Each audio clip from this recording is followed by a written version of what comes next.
Oke, assalamualaikum warahmatullahi wabarakatuh. Salam sejahtera untuk kita semua. Salam kenal untuk seluruh siswa-siswi kelas 10 UPW 1 dan 10 UPW 2. Mohon izin, hari ini Bapak akan menjelaskan materi yang memang kita pelajari bersama, bahwa ini adalah mata pelajaran yang Bapak ampu, itu adalah komunikasi industri pariwisata. Nah, di pelajaran ini tentunya sesuai dengan judulnya, kita akan belajar bagaimana tata cara berkomunikasi. Nah, di bab 1 ini adalah tata cara berkomunikasi ataupun penerapan komunikasi di tempat kerja. Nah, namun sebelum itu perkenalkan, nama Bapak adalah Bapak Aldirian Maulana.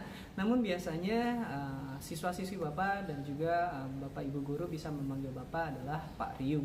Dan Bapak sendiri adalah salah satu alumni di sini, dan alhamdulillah Bapak mengajar dari tahun 2015 sampai tahun sekarang. Dan mata pelajaran yang Bapak ampu ya diantaranya adalah komunikasi industri pariwisata, dan juga nanti kita akan belajar administrasi umum ya. Dan juga di kelas 11 dan 12 Bapak mengajar materi MICE, itu adalah event management. Oke, itu perkenalan singkat dari Bapak. Nanti kita akan perkenalan lebih detail pada saat nanti kita Google Meet ya. Oke, kita akan mulai pembelajarannya. Ini adalah materi komunikasi industri pariwisata. Ya, komunikasi industri pariwisata adalah salah satu pelajaran dasar yang berada di kelas 10. Namun kita harus tahu dulu nih teori awal dari komunikasi. Komunikasi sendiri itu terdiri dari beberapa tokoh ya. Kalau misalkan yang pertama, orang yang berkomunikasi itu adalah biasa kita sebut sebagai komunikator. Nah, orang yang mendengarkan pesan dari komunikator itu adalah komunikan. Nah, yang disampaikan dari komunikator tadi kita sebut adalah sebagai pesan ya. Pesan itu adalah hal yang disampaikan dari komunikator. Nah, yang menerima pesan itu adalah komunikan. Lalu untuk penyampaian dari komunikan kepada komunikator itu kita kenal dengan feedback. Nah, pada saat komunikator menyampaikan pesan kepada komunikan, ataupun ketika komunikan memberikan feedback kepada komunikator, itu kita bisa menggunakan media agar pesan yang kita sampaikan itu bisa lebih efektif. Sebagai contoh, apabila seseorang dipisahkan oleh jarak, kita bisa menggunakan pesawat telepon ya, ataupun yang kita kenal sekarang sebagai gadget. Nah, gadget itu adalah sebagai media untuk penyampaian pesan yang kita sampaikan. Nah, ini adalah bagian dari teknologi komunikasi. Oke, sekarang kalian perhatikan bahwa ketika kalian berbicara dengan orang yang lebih tua, ketika kalian berbicara dengan guru kalian, ketika kalian berbicara dengan orang tua kalian, ataupun pada orang-orang yang memang memiliki usia lebih dari kalian, pasti akan ada perbedaan ketika kalian berbicara dengan adik kalian, ketika kalian berbicara dengan teman kalian, atau mungkin kalian berbicara dengan teman-teman sekolah kalian pada saat dulu. Nah, inilah yang harus kita pelajari, bagaimana cara penerapan komunikasi yang benar kepada orang tepat. Karena pada dasarnya ketika kita berkomunikasi, pemilihan kata itu harus selalu diperhatikan. Karena nanti akan berujung pada etika dalam berbicara ataupun etika dalam berkomunikasi. Pada dasarnya komunikasi memiliki dua jenis. Yang pertama itu adalah komunikasi verbal. Komunikasi verbal itu adalah komunikasi yang sedang Bapak lakukan saat ini, yaitu adalah ketika kita berbicara kepada lawan bicara kita, kepada komunikan untuk menyampaikan pesan yang ingin kita sampaikan. Itu hal-hal yang harus diperhatikan, itu adalah ada artikulasinya, ada intonasi, pastinya ada vocabulary, pembendaharaan kita itu harus benar-benar kaya agar para komunikan bisa mendapatkan pesan sesuai apa yang kita inginkan. Nah, maka dari itu kan vocabulary ataupun pembendaharaan kata ini kita menyesuaikan dengan bahasa apa yang kita gunakan. Jadi apabila kita ingin berbicara dengan orang asing, tentu vocabulary mungkin bahasa Inggris kita itu harus kaya agar komunikan ataupun pendengar itu bisa mendapatkan pesan yang ingin kita sampaikan.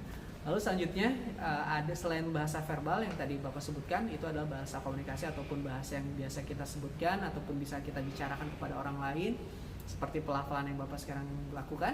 Ada juga bahasa nonverbal. Komunikasi nonverbal adalah komunikasi yang kita sampaikan melalui isyarat tubuh, baik tangan seperti yang Bapak lakukan saat ini, ataupun mimik wajah, ya, ekspresi wajah dan sebagainya, tatapan mata itu, ataupun ketika bersalaman dan sebagainya yang berkaitan dengan isyarat tubuh dan ekspresi wajah. Karena bahasa nonverbal ataupun komunikasi nonverbal ini sangat mempengaruhi komunikasi verbal dan penyampaian pesan yang ada. Ketika kita berbicara dengan postur ataupun dengan ekspresi wajah seperti ini, maka akan terlihat terlalu santai dan juga terlihat bahwa tidak terlalu memperhatikan. Tapi ketika kita mempersiapkan kita lebih tegap, mungkin akan ada kesan bahwa siap untuk mendengarkan pesan. Dan banyak sekali isyarat-isyarat yang memang kita bisa pelajari di bahasa ataupun komunikasi nonverbal ini. Nah, maka dari itu ketika kita belajar tentang komunikasi industri pariwisata, kita harus bisa mengetahui ataupun kita bisa menerapkan komunikasi nonverbal secara baik. Karena itu adalah bagian dari sabta pesona, diantaranya adalah bagian dari keramah tamahan. Karena pada dasarnya yang kita pelajari di industri pariwisata ini adalah kurang lebih tentang hospitality, sehingga ketika kita berbicara orang lain mendengarkan dengan nyaman, dengan tenang, dan tidak ada emosionalnya di sana. Karena tentunya pada saat kita berbicara dalam penerapan berbicara pada tempat kerja, itu kita harus menguasai beberapa aspek, diantaranya adalah komunikasi verbal dan juga komunikasi nonverbal. Di bab ini kita akan belajar tentang penerapan komunikasi di tempat kerja. Nah, pada saat kita di tempat kerja itu terdiri dari dua, ada publik internal, ada publik eksternal. Publik internal itu siapa aja sih, Pak Ryu? Publik internal itu adalah mereka-mereka seperti supervisor, karyawan, direksi, pemegang saham, bahkan sampai direktur utama, itu adalah publik internal. Nah, lalu selain publik internal, ada juga publik eksternal, itu adalah vendor, pemasok, dan juga klien, dan banyak segala halnya yang berada di luar dari kantor, itu adalah publik eksternal. Nah, maka dari itu ketika kita berkomunikasi kepada mereka-mereka tentunya menggunakan bahasa yang berbeda setiap orangnya.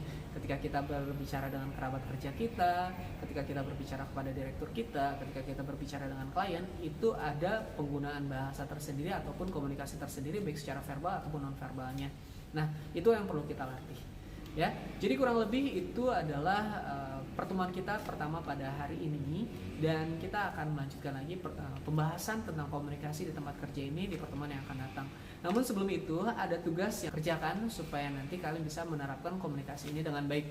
Nah, pada dasarnya komunikasi ini adalah terdiri dari dua, pengetahuan dan keterampilan. Pengetahuan ya yang tadi Bapak bahas.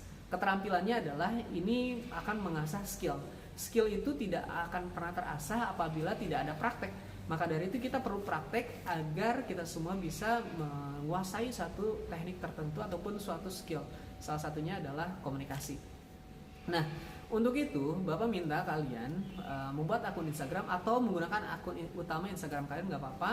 Nanti kalian ditugaskan ataupun sekarang ini kalian ditugaskan untuk memperkenalkan diri kalian secara utuh ya, dari nama, tempat tanggal lahir, terus ada cita-cita, hobi kalian, dan passion kalian di bidang apa, dan alasan kalian masuk UPW itu apa. Pokoknya kurang lebih seperti itu. Kalian bisa tambahkan alamat dan sebagainya.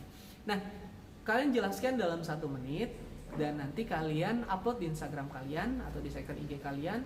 Nanti kalian tag ke Instagram kedua Bapak, itu ada @k_seriu. Nggak perlu di follow, nggak apa-apa.